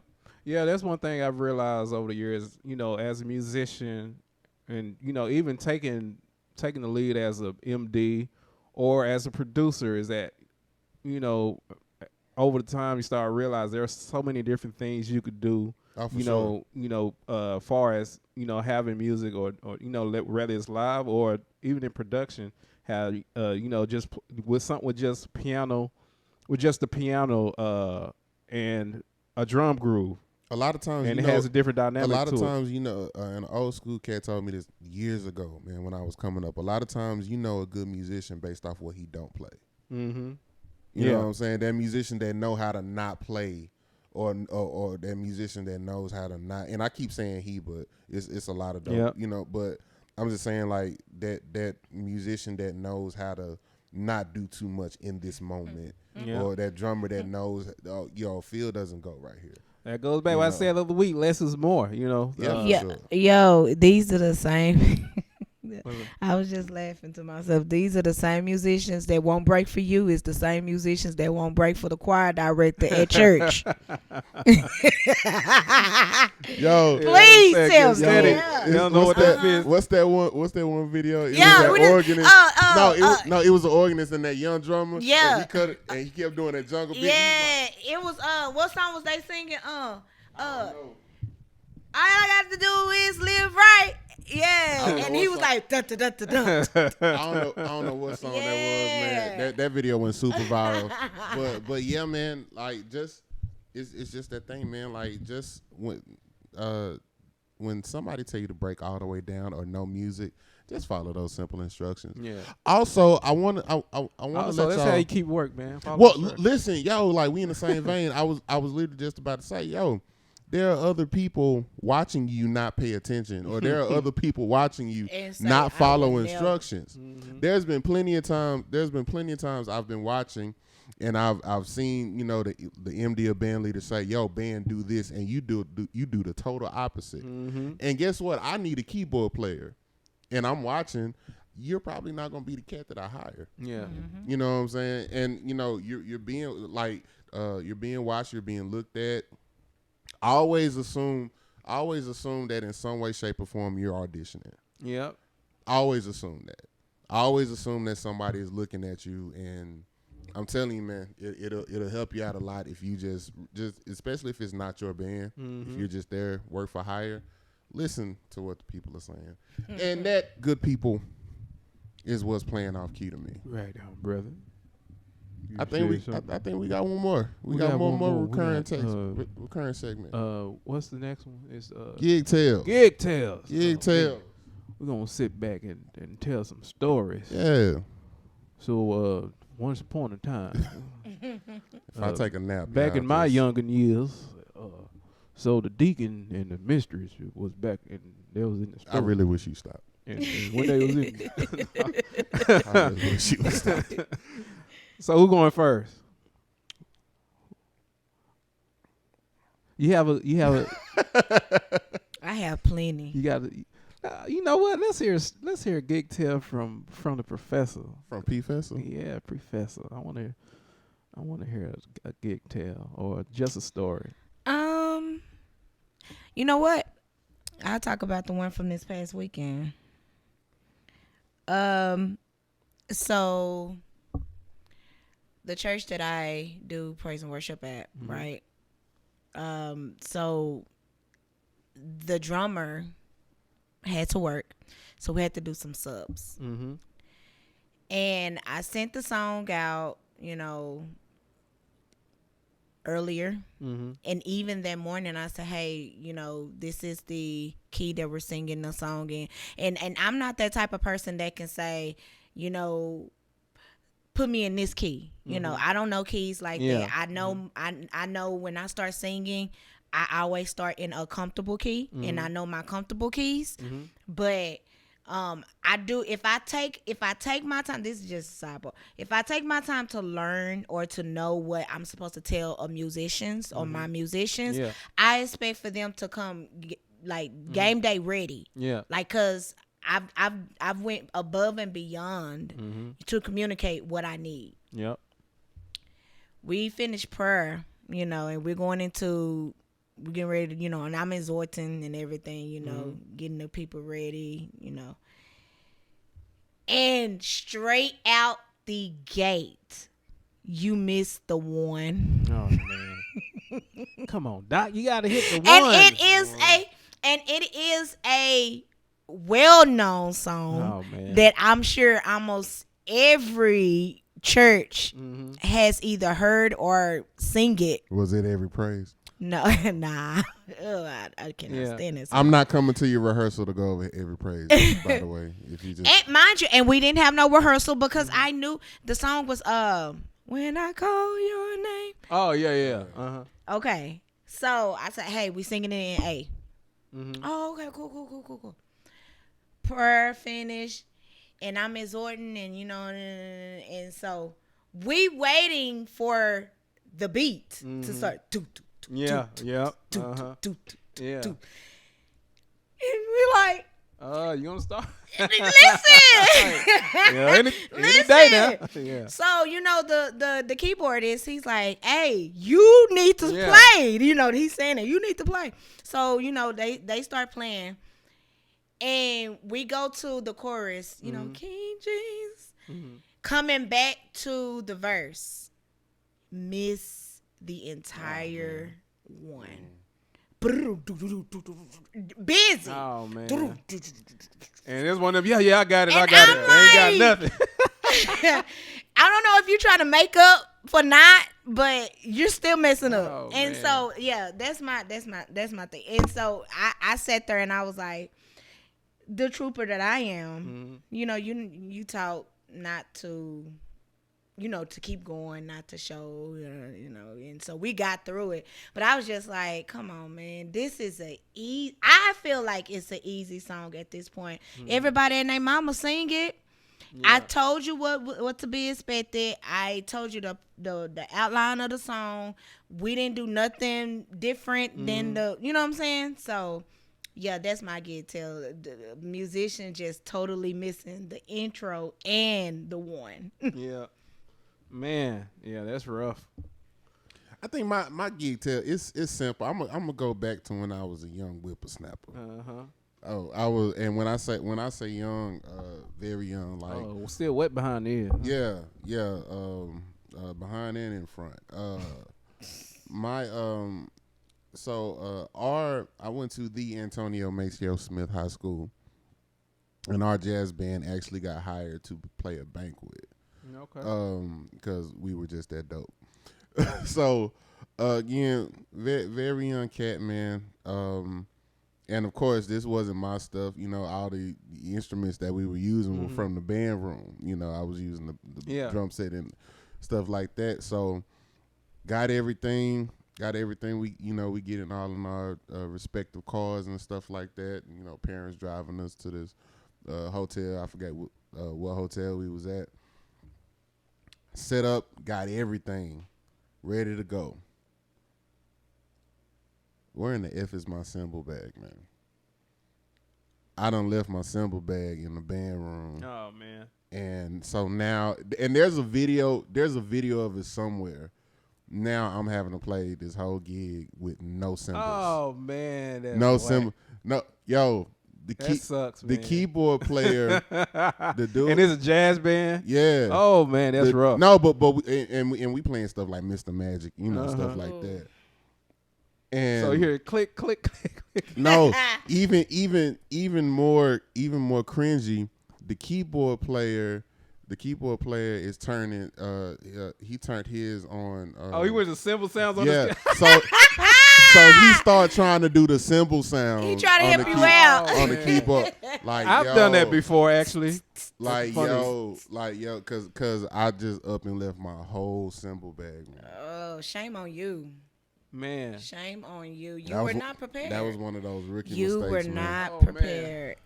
That was one of if Mr. Hendrix, shout out to Michael Hendrix. That was one of my forefathers in the music game, and he put me on a whole lot as a young cat, man. But to this day, I have to apologize to Mr. Hendrix for leaving my stuff at the school. So yeah, there's a video out. By the way, there is a video because my mom was that one. She recorded everything. She had the big camera. We shall find it. There's a video out there of me having to play. And mind you, the way we started Mr. Magic, I started it with cymbals. I just like Buddy was. Y'all wanted him to start the song. Mm-hmm. I was supposed to start the song. Yeah. So just out the gate, I have to start this song with like clicks and toms and yeah. That's terrible. So yeah, that's boy, that was rough. That was a rough night, man. But it's all good. Yeah. Yeah, that's my gig as a young whippersnapper. That's my young gig too. All right. So we got okay. So man, I got so many. So okay, so this was a band I used to play with back in 08, 09. The name of this band it's called Inner City All Stars. So they're based. I really feel like I know that band. You probably do. They knew that band. Yeah. So the style of music was based upon like New Orleans Second Line. So at this time, me, That name sound hella familiar. You say what? That name sound hella familiar. Yeah. So DeAnthony actually kind of pulled me in playing with this band because he was playing with them before I started playing with them. Was he playing like the actual horn? Yeah, he was playing saxophone. This is before Iwi even came a part of his thing. So DeAnthony was playing saxophone, and we actually did like a 2-week tour in Japan, but it's crazy stories, but I'm gonna save that. Okay. So this story I'm gonna tell for today. So it was me and Gump was playing drums at this time, and DeAnthony and there's some other horn players. So with Second Line they have a tuba player instead of a bass player on a regular or usually. Yeah, so either tuba or sousaphone. Yeah. So actually a sousaphone. Yeah. Okay. So and the sousaphone was this big white guy. So we was doing some gig at it was a college. I forgot the name of the but it was in Dallas. So we was playing outside and it was mad hot. So and the way the setup was very weird. So everybody had shade except of course the drummer. Right. Which is gonna be the most working sweatiest person in the crew. So y'all be disrespectful to these drummers. Man, yo. I mean, yeah, y'all go through the most, man. Get churches, y'all get paid less, and they feel like anybody could beat the drum. Ooh. Okay, but that's another conversation for another day. So anyway, that was an ooh from a praise and worship. Don't. Cause finish your story before we get off track. Yes. So anyway, the drummer, of course, in the sun. So they actually brought like like an ice chest of water for us. Mm-hmm. So it was a certain spot the water was sitting at. So I think the first or second song, we in the first set. The drummer, he's already sweat. Gump already just sweating. So he get up and he getting a bottle of water. And the band leader says, "Man, what are you doing? We got a show, man. You gotta keep playing."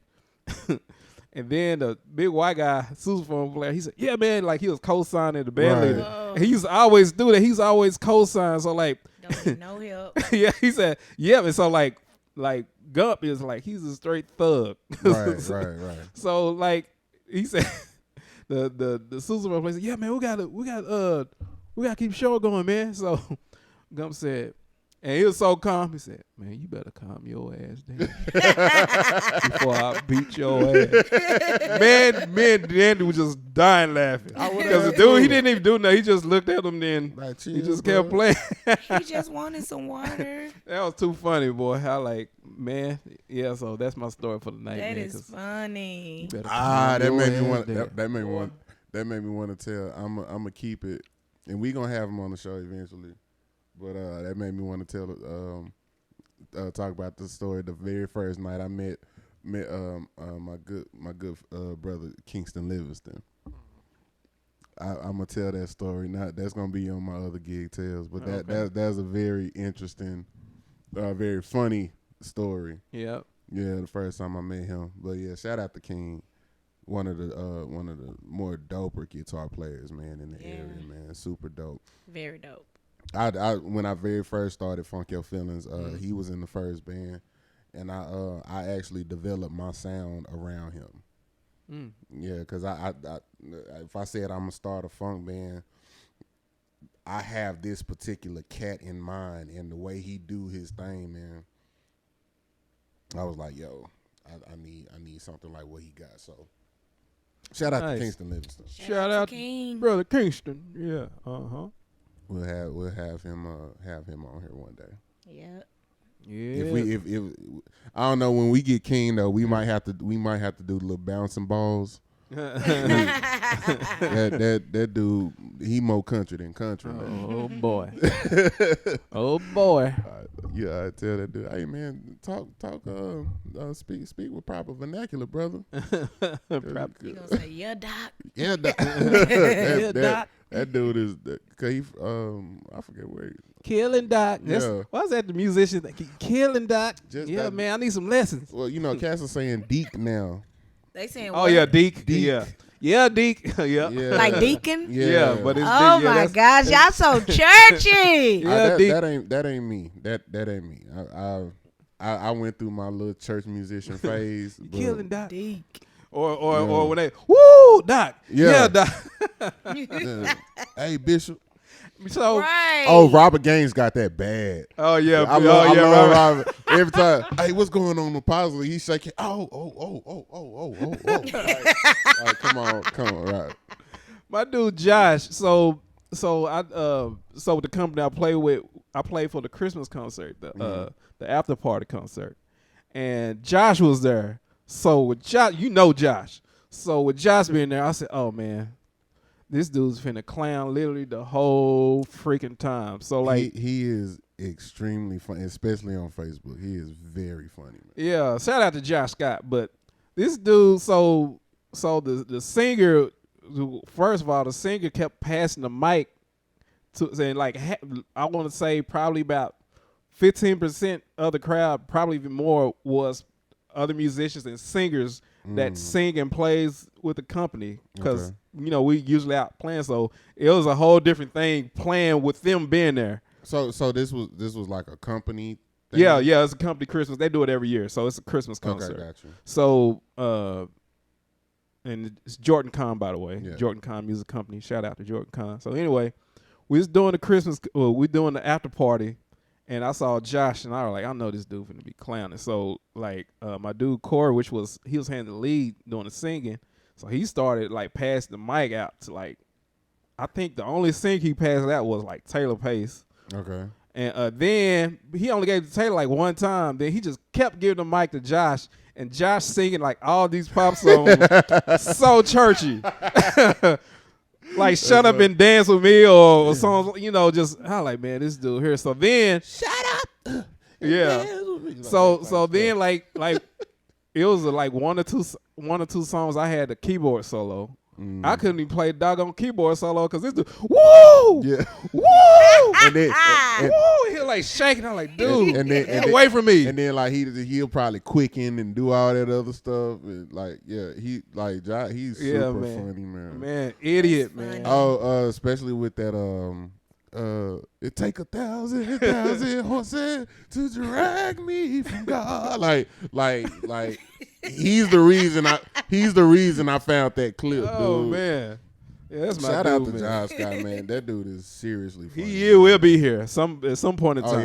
yeah, I already, we got it. I already Yes, talked with we him. got He it. like, yeah, We man, definitely got to get him. that's gonna be a long night. Y'all be prepared. Oh no, it is one guest. One guest. Oh, yeah, it's just gonna be him by himself. Yeah, we're not doing a duo guest on that particular one, man. Yeah, so Professor, how we doing with the time? Because I feel like the time is We winding. are The time. at our time. Hey, The time is right drawn right on schedule. Our time is express. are. Hey man, just for me personally, just want to say I appreciate Lou Paul Yep, for the partnership, man. I appreciate Professor Mel most Will. definitely. Like I said, this is a new venture for all of us, man, and we just finding our groove. And I want to say I appreciate both y'all because without me, neither one of y'all would be here. Come on, somebody. Wow, I see what you did there. Dope. I see what you did there. No, but for real, I appreciate all you guys are doing here to make this thing happen. For real. No, for sure, man. So, It's definitely a dope venture. I'm excited about where it's gonna go. Yeah. I feel like I said, if anything, just somebody seeing this and getting good information from good people. Not judging information, not messy information. Yeah, most But definitely. just hopefully the things that we whether it be funny or sound like two old dudes going in on their rant, hopefully it's something that can help somebody, along the way. Hopefully, you watch this, you were about to make one decision and decided to do the other thing, and maybe help you along the way. So that's our goal with doing this podcast, is telling these stories, having fun, giving some advice, and man, I'm enjoying every bit of it. Yeah, hopefully, man. I want to also, man, start getting some events going. Some type of shed or jam session, or Because there's a difference. yeah, or even getting together to play, like a basketball tournament or something. Just something outside of music. That's just interesting. To, a lot of these, especially our guests, man. A lot of these cats out of shape now. Yeah. That's That's another conversation we need to talk about, yeah, man. Oh yeah, for sure. Yeah, man. Health is wealth. So, No, for sure. Take care of yourself, guys. Yeah. And So, girls. but on that note, we're gonna And end those it. of you who ain't figured it out yet. For those of you that tuned in, we very appreciate it, and Yes, sir. just keep tuning in because we plan to have even better things that come forth. DFW Shed Sessions. Yeah, DFW Shed Sessions. DFW Shed Sessions. We out, y'all. We appreciate Mike Tyson y'all finna so search much. and find me. And I'm sick of you and your Mike Tyson memes. Yeah, every day. man, I promise, man. I'll be like, oh, there go another one. I can't. And I'm going to tag all of my friends. Yeah. All right. Thank you, guys. We'll check back with you guys on the next one. episode. And remember, it ain't going to suck itself. Peace, everybody. No. No, we are not. No. Good night. Good night.